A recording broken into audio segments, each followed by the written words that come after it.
Bonjour et bienvenue aux petites jasettes pédagogiques.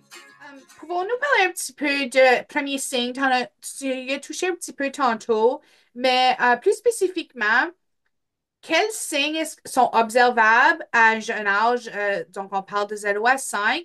Puis, est-ce qu'il y a des différentes caractéristiques, garçon versus fille, qu'on peut observer puis qu'on devrait garder en compte lorsqu'on fait nos observations? Tout ce qui est spontanéité. Donc, un des premiers signes qu'on voit chez les petits, tu sais, 0 ans, surtout quand ils sont en garderie ou peu importe, dans un milieu éducatif, c'est des enfants qui ne prennent pas d'initiative. Donc, ça, le fait qu'ils n'ont pas développé la spontanéité fait en sorte que l'enfant, souvent, va pas bouger, il va juste être assis là, il va attendre. Donc, il y a tout de suite une dépendance envers l'adulte qui se développe. Il y a aussi tout l'élément d'avoir une intention. Il n'y a pas d'intérêt souvent envers d'autres enfants, il n'y a pas d'intérêt envers l'adulte. Souvent, quand il y a une crise, ben, il va y avoir une crise qui va être prononcée. Donc, la crise, elle est très exagérée. Un des signes qu'on voit beaucoup, c'est les pleurs hors contexte puis les rires hors contexte, qui sont déjà des signes d'anxiété chez les petits. Donc, l'enfant qui se met à rire complètement, puis tu te demandes qu'est-ce qui vient de se passer, ou il se met à pleurer, puis il n'est pas consolable.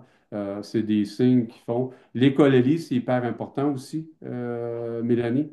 Donc, tout enfant, à travers son histoire, va avoir de l'écololie.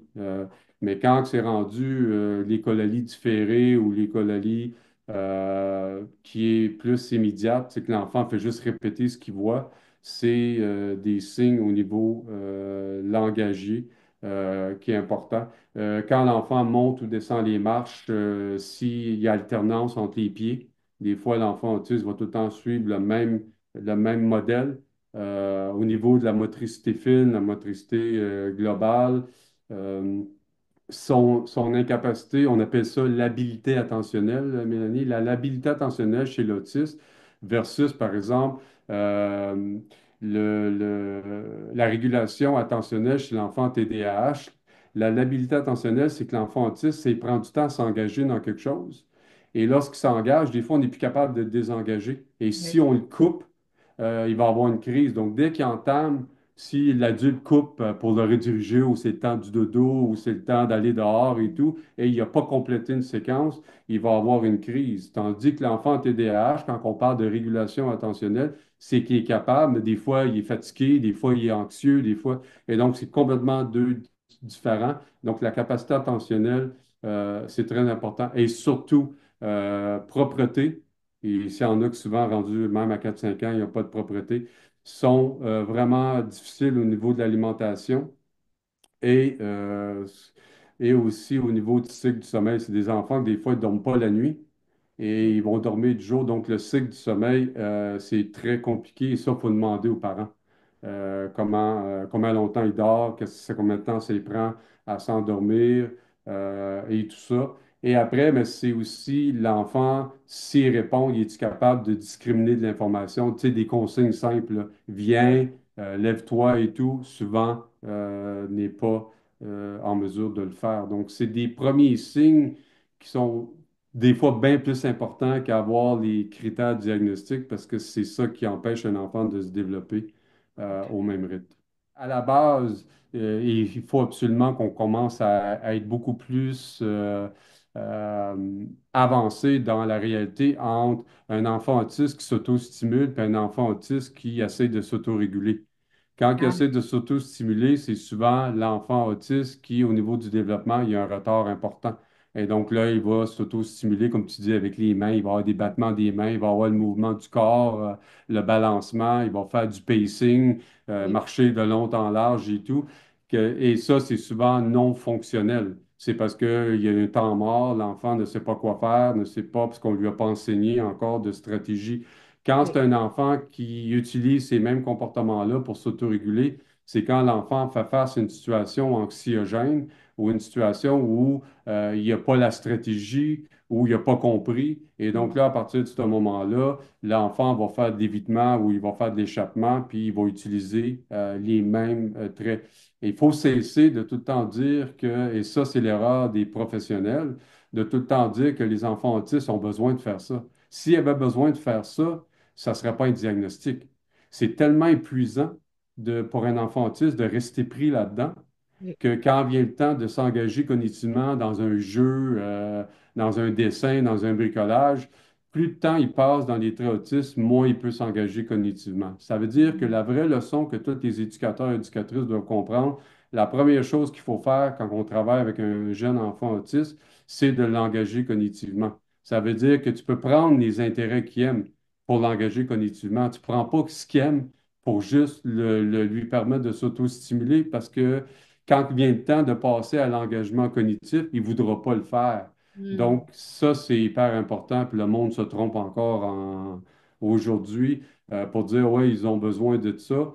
Et au contraire, ils ont besoin d'être engagés cognitivement dans leur quotidien, là. C'est que la stratégie qu'ils utilisent avant qu'ils apprennent d'autres Oui. stratégies. Donc, le fait qu'ils font ça, ça veut dire que c'est encore ce qu'ils utilisent comme stratégie, mais si on peut les engager cognitivement, si on peut leur montrer d'autres stratégies, ils vont s'éloigner de cela et faire quelque Mhm. chose qui est plus propice à leur développement puis qui peut contribuer plus activement au développement propice de l'enfant. Oui, puis ça veut dire que quand on voit, tu sais, par exemple, tu apportes des bons points. Quand tu vois un enfant, par exemple, faire du battement des mains ou des choses comme ça, dites-vous qu'il est déjà trop tard. Comme professionnel, on a manqué les premiers signes qui nous Ah, indiquaient que l'enfant commençait déjà soit à être anxieux ou l'enfant qui semblait déjà, parce que l'enfant autiste a tout le temps un répertoire de comportements, des actions. C'est pour ça que l'autorégulation, c'est un savoir en action pour tous les enfants. Mais pour l'enfant autiste, le savoir en action, c'est des traits autistiques qu'il a développés quand il se retrouve dans des situations. Et donc, le fait que le monde, il essaie de comprendre, puis là, il fait du hand flapping ou il fait autre chose, dites-vous que quand vous êtes rendu que vous voyez une augmentation des traits autistes, vous avez manqué les plusieurs signes signes, précoces. des signes précoces qui auraient été le meilleur moment de rediriger l'enfant, de l'engager, d'aller l'aider, de l'appuyer et tout. Et donc, à chaque fois que vous voyez une augmentation de traits autistiques, dites-vous qu'on a manqué le bateau, là. OK. Ça veut pas dire qu'il est trop tard, en fait, de venir appuyer, mais ça veut dire Non. qu'il y a plus de travail à Oui. faire maintenant. Parce que ça, c'est fait que t'es pas juste en train d'enseigner ou d'essayer d'éduquer, d'accompagner une nouvelle stratégie. Maintenant, tu es en train d'essayer de défaire une stratégie qu'ils ont, Oui. qu'ils ont développée, puis d'en réinstaurer une nouvelle. Ça fait que ton travail devient un peu plus, tu sais, beaucoup plus. Oui. euh, ça devient beaucoup plus de travail et beaucoup plus d'accompagnement nécessaire à cause qu'il faut défaire quelque chose et réinstaurer une nouvelle habileté, une nouvelle stratégie pour gérer son autorégulation qui n'est pas un trait. Parce que, comme tu le dis bien, tu sais, c'est un trait autistique qui se développe. Quand Mhm. on est rendu au point où il s'est déjà développé, on a manqué le bateau un peu.